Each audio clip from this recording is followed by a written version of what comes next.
প্রিয় ভিউয়ার্স আসসালামু আলাইকুম। দেশ ও প্রবাস থেকে যারা নিয়মিত আমাদের ভিডিওগুলো দেখেন তাদেরকে অসংখ্য ধন্যবাদ জানিয়ে আজকের ভিডিওটি শুরু করছি। তো ভিউয়ার্স, আজকে আপনাদের মাঝে খুবই সুন্দর এবং খুবই কম খরচের দুইতলা ফাউন্ডেশন দিয়ে একতলা বাড়ির ড্রয়িং ডিজাইন নিয়ে হাজির হয়ে গেছি। যে সকল ভাইরা চাচ্ছেন গ্রামের বাড়িতে দুইতলা ফাউন্ডেশন দিয়ে একতলা কমপ্লিট করবেন এবং 4টি বেডরুম, 3টি টয়লেট, 2টি বারান্দা, একটি কিচেন দিয়ে অসাধারণ করে সিম্পলের মধ্যে একটি দুইতলা ফাউন্ডেশন দিয়ে একতলা করবেন মাত্র 1420 স্কোয়ার ফিট জায়গার মধ্যে, তাদের জন্য আজকের এই ভিডিওটি অনেক হেল্পফুল হবে। তো এই বাড়িটির এতটুকু কাজ করতে এখন পর্যন্ত কত টাকা খরচ হয়েছে, এই বাড়িটি পুরোপুরি কমপ্লিট করতে কত টাকা যাবে, এই বাড়িটির ভিতরে বাইরে কিভাবে কি রাখা হয়েছে, কোনটা সাইজ কত রাখা হয়েছে এবং A to Z বিস্তারিত আমরা আজকের এই ভিডিওতে উপস্থাপন করব। তো আশা করছি ধৈর্য সহকারে আজকের এই ভিডিওটি সম্পূর্ণ না টেনে দেখবেন। যারা বর্তমান সময়ে একটি বাড়ি করবেন ভাবছেন, অথবা যারা বাড়ি করেছেন কিন্তু কিভাবে কি করবেন বা কত টাকা খরচ যাবে তার একটি ধারণা নিতে পারবেন। তো অনেকে হয়তো বাড়ি করেছেন 1420 স্কোয়ার ফিট জায়গার মধ্যে, কিন্তু কত টাকা খরচ গেছে বা কত টাকা খরচ হতে পারে তার একটি ধারণা নিতে পারবেন। তো অবশ্যই ধৈর্য সহকারে আজকের এই ভিডিওটি দেখবেন। তো বন্ধুরা, দেখতেই পাচ্ছেন বাড়ির ভিতরে প্রবেশ করলাম।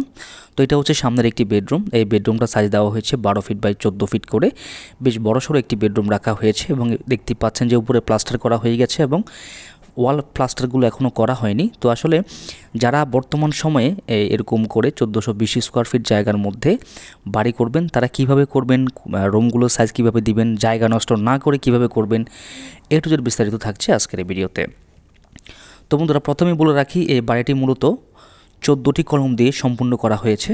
তো কলমগুলো সাইজ দেওয়া হয়েছে 10 ইঞ্চি বাই 10 ইঞ্চি এবং দেখতে পাচ্ছেন এটা হচ্ছে বাইরের কমন টয়লেট। তো কমন টয়লেটের সাইজ দেওয়া হয়েছে 7 ফিট বাই 6 ফিটের মাঝে, খুব সুন্দর করে সাজানো হয়েছে। আপনারা চাইলে ছোট বড় করতে পারবেন, কোনো সমস্যা নাই।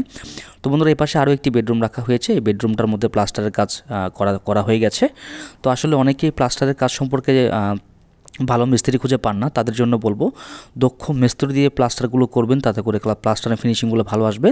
তো এটা কিন্তু মাস্টার বেডরুম হিসেবে ব্যবহার করা হবে। এটার সাথে একটি অ্যাটাচ টয়লেট আছে, দেখতেই পাচ্ছেন।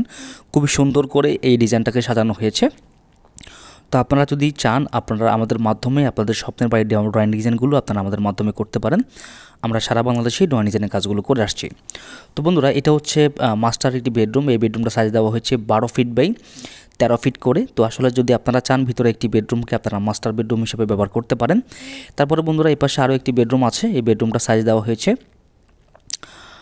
12 ফিট বাই 13 ফিট করে এবং এটাও কিন্তু অনেক সুন্দর করে একটি তাক বা শেলফ ঢালাই করা হয়েছে, দেখতে পাচ্ছেন। এবং খুব সুন্দর করে এই বেডরুমগুলো আমরা সাজিয়ে দিয়েছি। তো আপনারা চাইলে আপনারা আমাদের মতো করে আপনারা করতে পারেন। তো বাইরের কাজ এখনও চলমান অবস্থায় আছে, প্লাস্টারের কাজ চলছে, দেখতে পাচ্ছেন এই রুমটার মধ্যে প্লাস্টারের কাজ চলছে।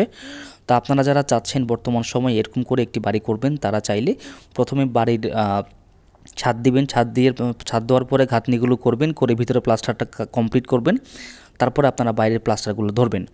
তো বন্ধুরা, বাড়ি করতে অনেক কিছু মাথা রাখতে হয়, অনেক বিষয় আছে যেগুলো মাথা রাখতে হয়। সেই বিষয়গুলো ইনশাল্লাহ আমাদের এই চ্যানেলে আস্তে আস্তে প্রত্যেকটা ভিডিওতে আমরা উপস্থাপন করব। তো তার আগে দেখেন, এটা হচ্ছে বাইরের কিচেন। তো কিচেনটা সাইজ দেওয়া হয়েছে 8 ফিট বাই 7 ফিটের মাঝে এবং কিচেনের মধ্যে অনেক সুন্দর করে তাক ঢালাই করা হয়েছে যাতে করে অনেক জিনিসপত্র রাখা যায়।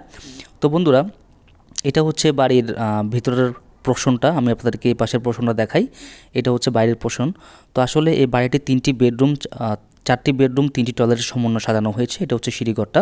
তো সিঁড়িঘরটা সাইজ দেওয়া হয়েছে আপনার 8 ফিট বাই 16 ফিটের মাঝে এবং সিঁড়ির ধাপগুলো দেওয়া হয়েছে 5 ইঞ্চি করে, যাতে উপরে উঠতে নামতে কোনো সমস্যা না হয়।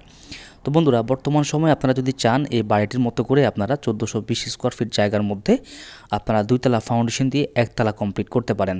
তো খরচ সহ আমরা বিস্তারিত বলবো যে আসলে এই বাড়িটি দুইতলা ফাউন্ডেশন দিয়ে একতলার এতটুকু কাজ করতে এখন পর্যন্ত কত টাকা খরচ গেছে, তাতে করে আপনাদের অনেক উপকার হবে আশা করছি, যারা বর্তমানে চাচ্ছেন যে এরকম 1420 স্কোয়ার ফিট জায়গার মধ্যে দুইতলা ফাউন্ডেশন দিয়ে একতলা কমপ্লিট করবেন। তো বন্ধুরা, এখন যদি খরচ হিসেবে আসি, এই বাড়িটির এতটুকু কাজ করতে এখন পর্যন্ত খরচ হয়েছে 17,80,000 টাকা। তো দেখতে পাচ্ছেন বন্ধুরা, 17,80,000 টাকা দিয়ে বাড়িটির কাজ এতটুকু হয়ে গেছে। এই বাড়িটি পুরোপুরি টাইলস, ইলেকট্রিশিয়ান, প্লাম্বার, স্যানিটারি দিয়ে যদি ফুল কমপ্লিট করেন তাহলে আপনাকে বাজেট রাখতে হবে 28 থেকে 30 লক্ষ টাকা। তো ভিউয়ার্স, বর্তমান সময়ে আপনি 28 থেকে 30 লক্ষ টাকা হলে দুইতলা ফাউন্ডেশন দিয়ে একতলা বাড়ির কাজ আপনি এতটুকু করে রাখতে পারবেন। ভিডিওটি ভালো লাগলে আমাদের চ্যানেলটি সাবস্ক্রাইব করবেন। সবাই ভালো থাকবেন, কথা হবে নতুন কোনো ভিডিওতে। আর অবশ্যই বাড়ির সম্পর্কে যদি কোনো কিছু জানার থাকে আমাদেরকে কমেন্ট করে জানাবেন, আমরা আপনাদের মূল্যবান কমেন্টের রিপ্লাই দেওয়ার চেষ্টা করবো ইনশাআল্লাহ।